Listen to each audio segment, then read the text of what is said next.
दोस्तों, एक बूढ़ा आदमी कांच के बर्तनों का बड़ा सा टोकरा सर पर उठाए शहर बेचने के लिए जा रहा था। तो चलते चलते उसे हल्की सी ठोकर लगी तो एक कांच का गिलास टोकरे से फिसलकर नीचे गिर पड़ा और टूट गया। तो बूढ़ा आदमी अपनी उसी रफ्तार से चलता रहा जैसे कुछ हुआ ही नहीं हो। तो पीछे चलने वाले एक और राहगीर ने देखा तो भागकर बूढ़े के पास पहुंचा और कहा कि बाबा जी, आपको शायद पता नहीं चला कि पीछे आपका एक बर्तन टोकरे से गिर पड़ा है। तो दोस्तों, बूढ़ा अपनी रफ्तार कम किए बगैर बोला उस शख्स से कि बेटा, मुझे मालूम है। तो उस राहगीर ने उस बाबा जी से बोला कि आपको मालूम है तो रुके क्यों नहीं। तो उस बूढ़े ने कहा कि बेटा, जो चीज़ गिरकर टूट गई उसके लिए अब रुकना क्या है।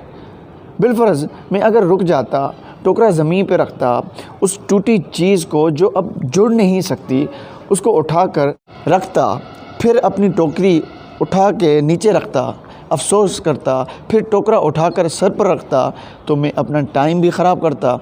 टोकरा रखने और उठाने में कोई और भी बड़ा नुकसान कर लेता और शहर में जो कारोबार करना था अफसोस के बायस वो भी ख़राब करता।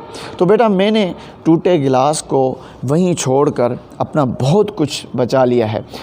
तो दोस्तों, इसी तरह हमारी ज़िंदगी में कुछ परेशानियाँ, गलतफ़हमियाँ, नुकसान और मुसीबतें बिल्कुल इसी टूटे गिलास की तरह होती हैं कि जिनको हमें भूल जाना चाहिए, छोड़कर आगे बढ़ जाना चाहिए।